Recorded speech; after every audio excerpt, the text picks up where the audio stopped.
Dr. Elena Martinez stood at her observatory telescope, her coffee growing cold beside her forgotten sandwich. What began as a routine night shift monitoring deep space signals had transformed into the most significant moment in human history. The stars were disappearing, not all at once, but in perfect geometric patterns, as if someone were drawing black squares across the night sky. "Professor Chen, you need to see this," she called to her colleague, her voice steady despite her racing heart. "The gravitational readings are off the charts." Around the world, similar scenes played out as astronomers tracked massive objects entering the solar system. The objects moved with impossible precision, their formation suggesting not just intelligence, but a level of technological advancement that made Earth's most sophisticated spacecraft look like children's toys. By sunrise, every major city on Earth had awakened to find massive shadows looming above them. The Khazari ships hung in the sky like obsidian mountains, their surfaces so dark they seemed to absorb light itself. They positioned themselves in perfect hexagonal patterns, creating artificial eclipses over Earth's most populated areas. The first transmission came at exactly 800 UTC, broadcasting simultaneously in every known human language. The message was precise, emotionless, and terrifying in its simplicity. "Your species has been designated for removal. You have 48 hours to prepare for cessation. Resistance will only increase suffering." In the UN Security Council's emergency session, world leaders gathered virtually to face a threat none of their military doctrines had prepared them for. General Sarah Williams, her uniform crisped, despite having been awake for 24 hours straight, delivered the sobering assessment. "Their technology is beyond anything we've ever encountered," she reported, her voice echoing through screens worldwide. "Initial scans suggest their smallest support vessel could neutralize our entire nuclear arsenal. But," she paused, a glimmer of hope in her eyes, "we've noticed something peculiar about their behavior." Dr. James Chen, head of the hastily assembled Xenological Response Team, stepped forward. They're methodical to the point of predictability. Every action follows a precise pattern. Their ships maintain exact distances from each other. Even their communication arrives at perfectly timed intervals. This level of rigidity might be their weakness. In the streets below, humanity showed its true colors. While there was fear, there was also an unexpected surge of unity. In New York, strangers helped each other prepare emergency supplies. In Tokyo, engineers worked frantically to adapt their technology. In Lagos, local communities organized support networks with impressive speed. As the first day drew to a close, Dr. Martinez made another crucial observation. The Khazari ships, despite their overwhelming power, maintained a defensive formation.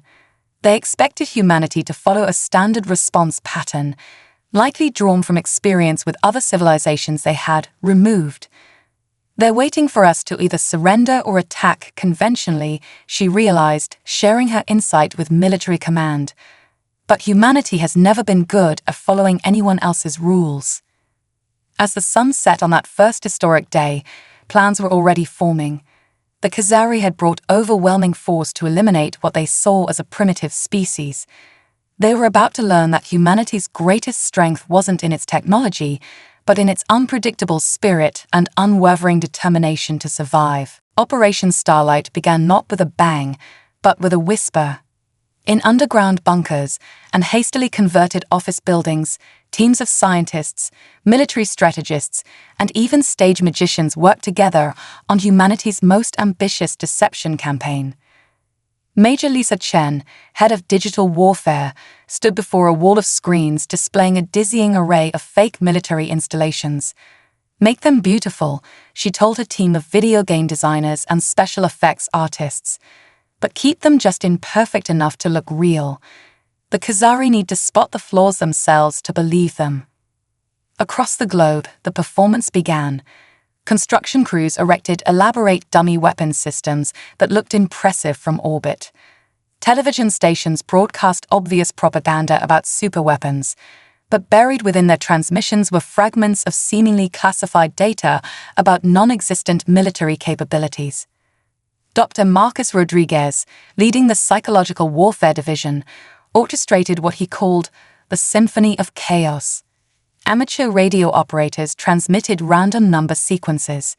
Universities pointed radio telescopes at the Khazari fleet and bombarded them with contradictory data streams. Weather stations mixed their regular forecasts with coded messages that meant absolutely nothing. Humans are natural storytellers, Rodriguez explained to military command. Let's give them the greatest story they've ever tried to decode. The Khazari response was fascinating. Their ships began moving in erratic patterns, breaking their perfect formation for the first time. Their sensors swept Earth with increasing frequency, trying to separate truth from deception. Every time they thought they had identified a pattern in human behavior, that pattern would dissolve into noise. In orbit, Junior Scout Leader K'Tal watched Earth's activities with growing confusion.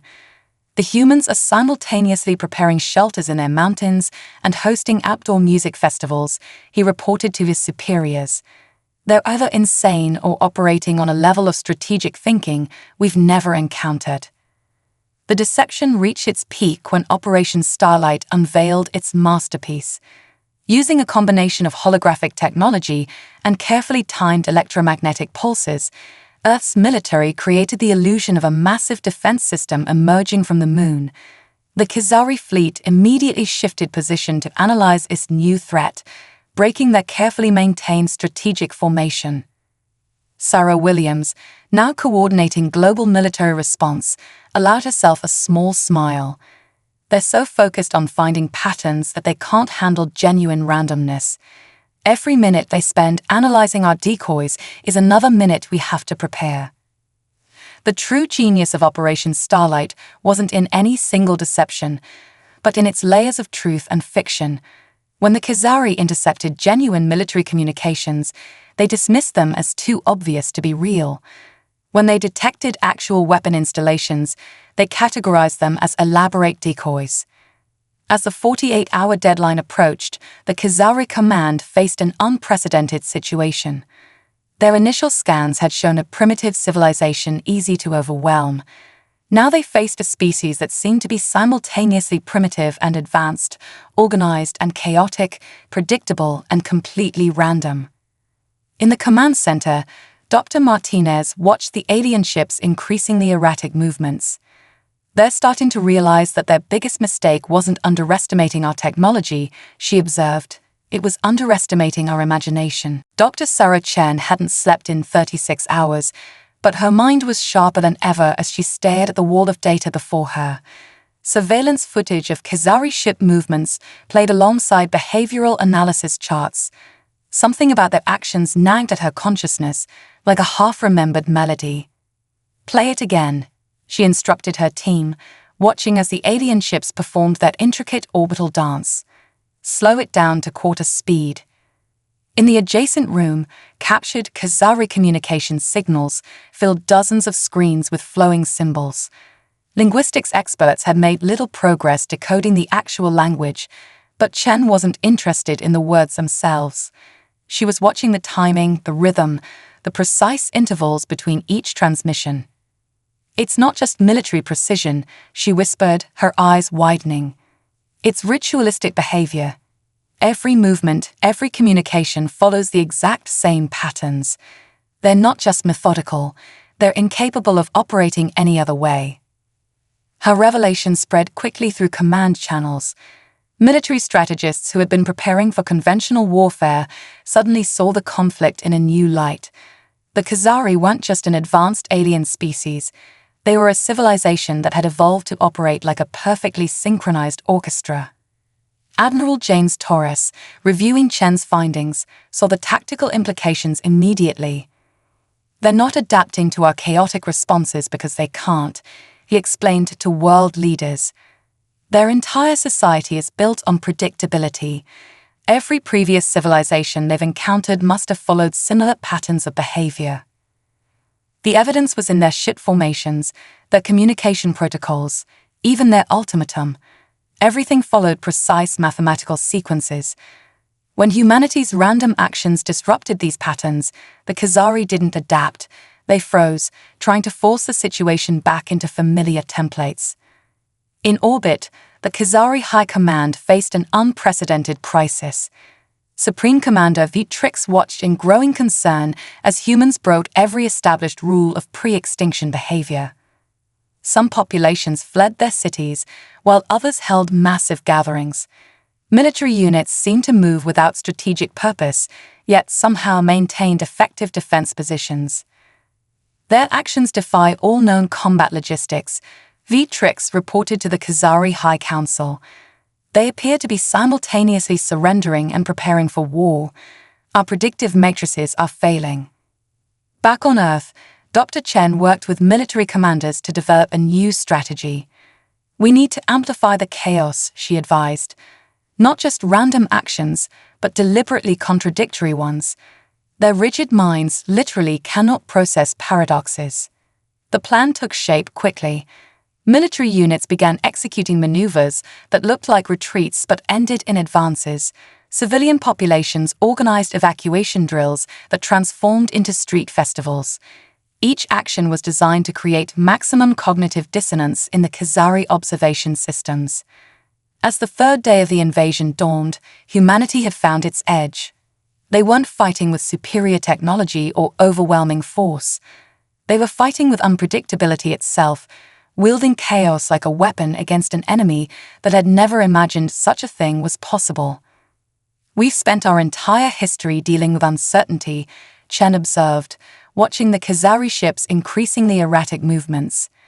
They're about to learn why that makes us stronger, not weaker. Captain Maya Patel crouched in the dense undergrowth of the Amazon rainforest, her advanced camouflage suit blending seamlessly with the surrounding vegetation. Above her, a Khazari scout ship hovered, its sensors sweeping the canopy for any sign of human activity.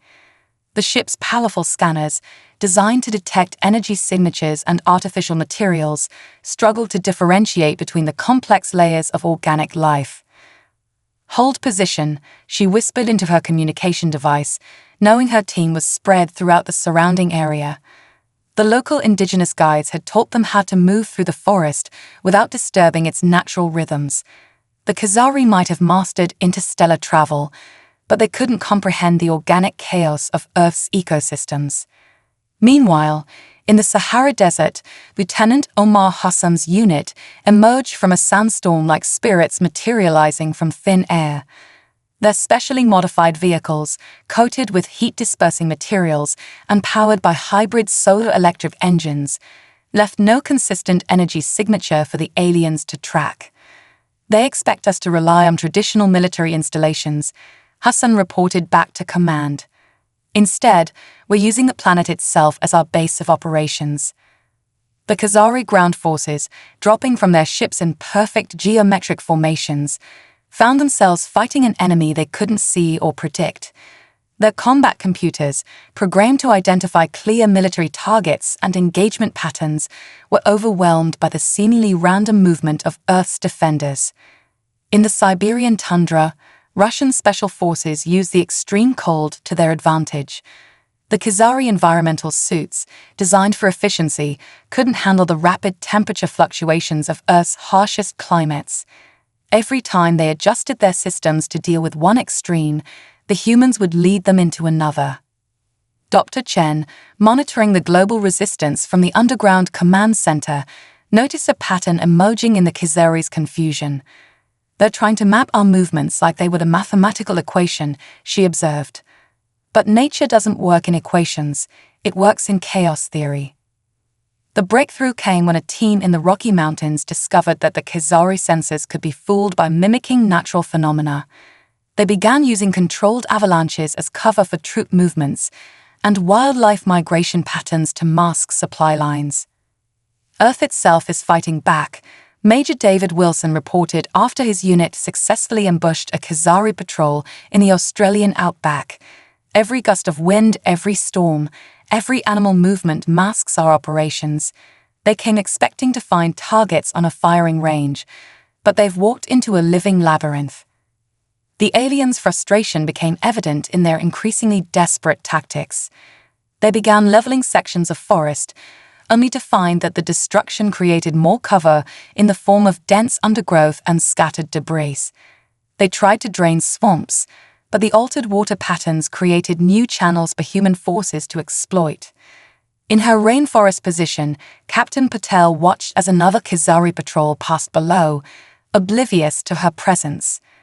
They want everything to make perfect sense, she thought, but that's not how life works. That's not how Earth works, and that's definitely not how humans work. As the fourth phase of resistance took shape, humanity's defenders had become one with their world's natural chaos. They weren't just fighting for Earth, they were letting Earth fight with them. 17-year-old Zara Wong sat in her makeshift command center, formerly her bedroom, surrounded by screens displaying an endless stream of data. Her fingers flew across multiple keyboards as she coordinated with thousands of other digital warriors around the globe.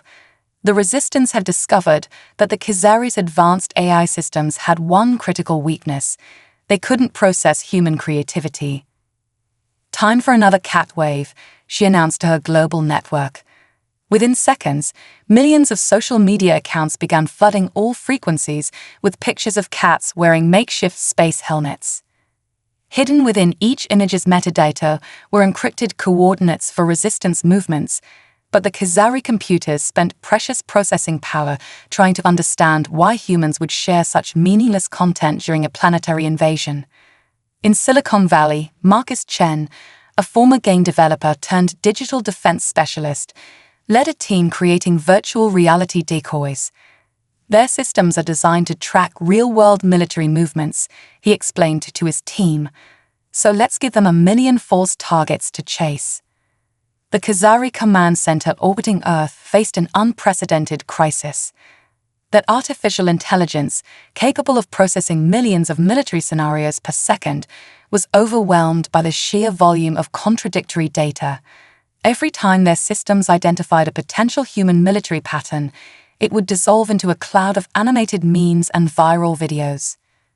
Supreme Commander Vitrix watched in growing frustration as another analysis system crashed. They're using their communication networks as weapons, she reported to the High Council. But we cannot distinguish their battle plans from their entertainment. The genius of the human digital resistance lay in its organic, unplanned nature. Teenagers shared dance videos that contained hidden resistance messages in their choreography. Online gaming communities organized massive virtual battles that mirrored real-world resistance movements, making it impossible for the Khazari to tell which were real and which were games. Dr. Elena Martinez, monitoring the digital campaign from the main command center, marveled at its effectiveness. We're not just fighting with technology, she observed. We're fighting with culture. Every meme, every shared joke, every viral trend is a weapon they can't understand.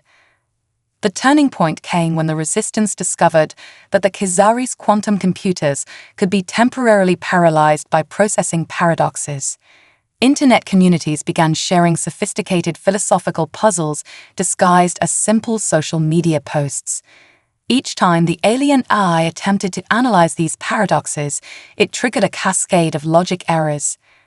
It's like we're giving their computers an existential crisis, Zara explained during a briefing with military command. They're so focused on finding logical patterns that when we feed them human absurdity, they short-circuit. In orbit, young Khazari analysts began showing signs of confusion. Exposed to endless streams of human creativity and digital culture, they started questioning their own rigid thought patterns.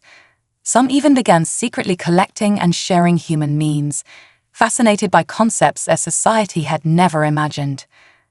As the digital battle reached its peak, humanity's greatest defense proved to be its ability to find joy and creativity even in the darkest moments. Each shared laugh, each moment of digital connection became a bullet in the war against an enemy that had never learned to smile. They expected to find a primitive species coordinating basic defense movements, Zara typed in a global update. Instead, they found a civilization that turns everything, even cat pictures, into art and resistance. The first sign that something extraordinary was happening came from an unlikely source. Junior Scout Corel, monitoring Earth's transmissions for military intelligence, found himself captivated by a human symphony.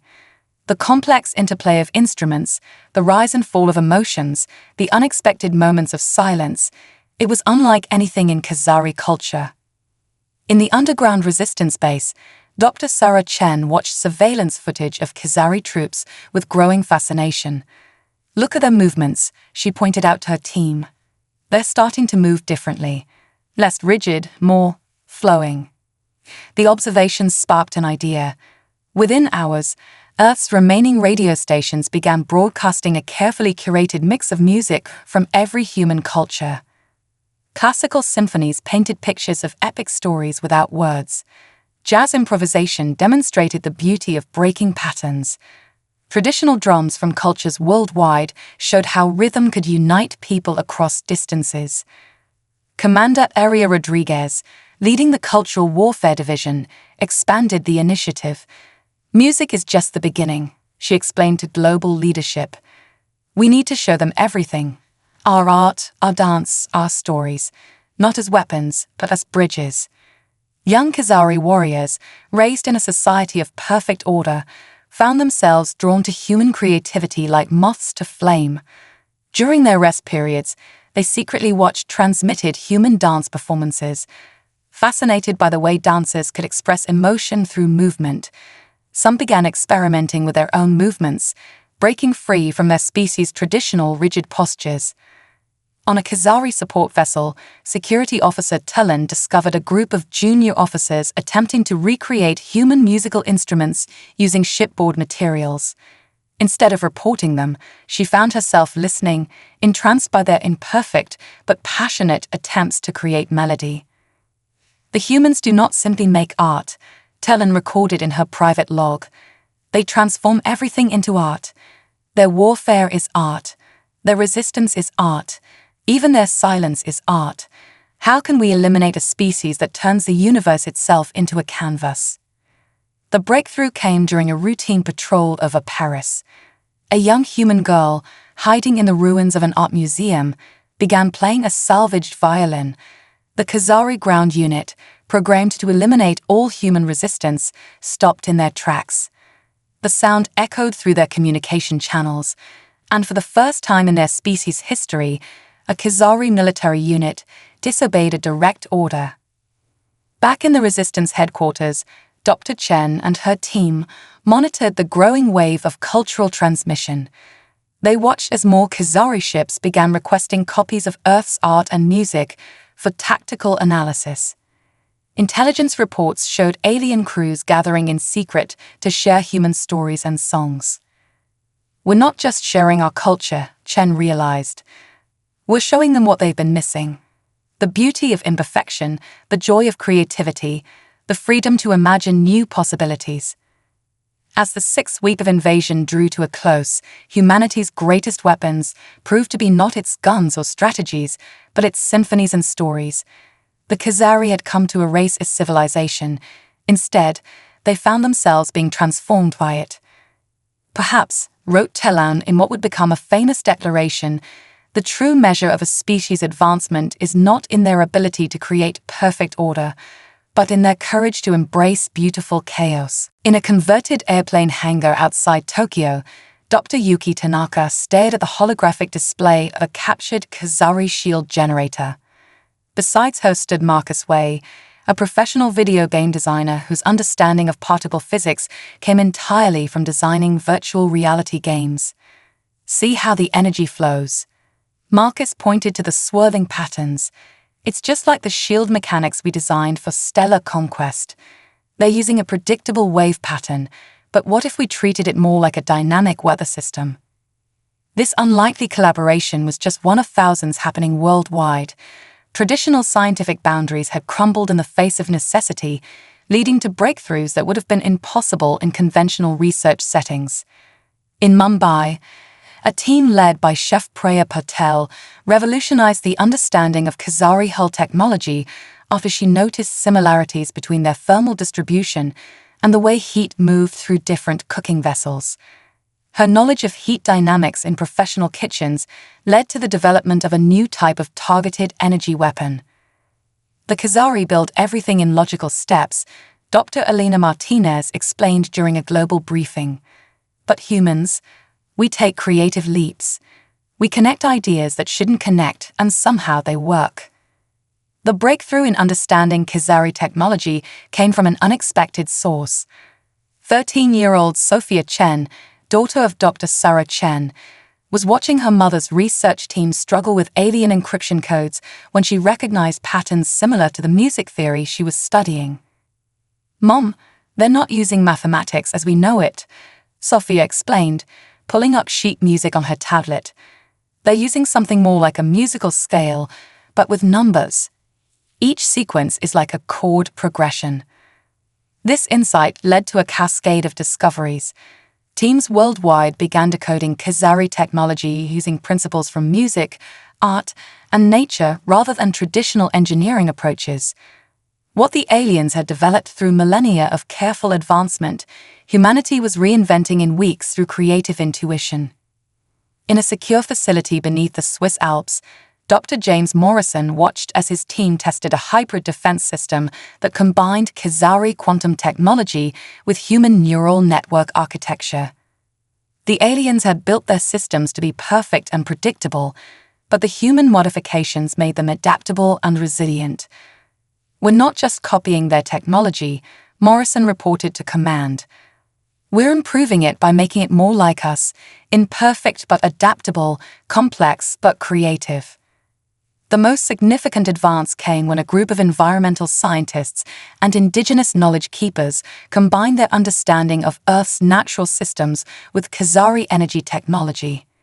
They created a planetary defense grid that worked in harmony with Earth's magnetic field, something the aliens had dismissed as too chaotic to be useful. As the 7th week of invasion progressed, humanity's technological renaissance reached a critical point.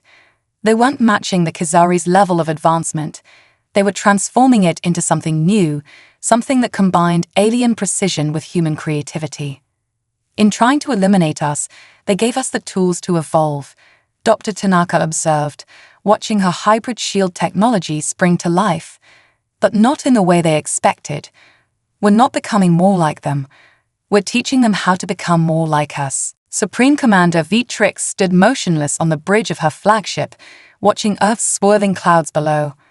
The once perfect formation of the Khazari fleet had dissolved into a scattered array of vessels, each moving to its own rhythm. The sound of human music drifted through the ship's corridors, no longer contraband, but openly played by her crew.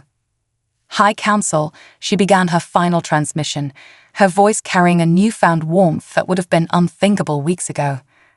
"I hereby declare Operation Earth Sanitation a failure, but in failing we have discovered something far more valuable than victory." In the underground command center, Dr. Sarah Chen and her team watched as Khazari ships began moving into a new formation. Not their usual rigid geometric patterns, but a flowing, organic arrangement that mimicked the movement of birds in flight. "They're not retreating," Chen observed, a smile spreading across her face. "They're dancing." The transformation had begun in small ways, young Khazari officers humming Earth melodies, senior commanders questioning ancient protocols, engineering teams experimenting with improvised solutions rather than following standard procedures.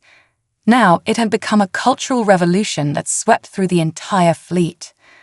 On the streets of cities worldwide, humans emerged from shelters to witness an unprecedented sight.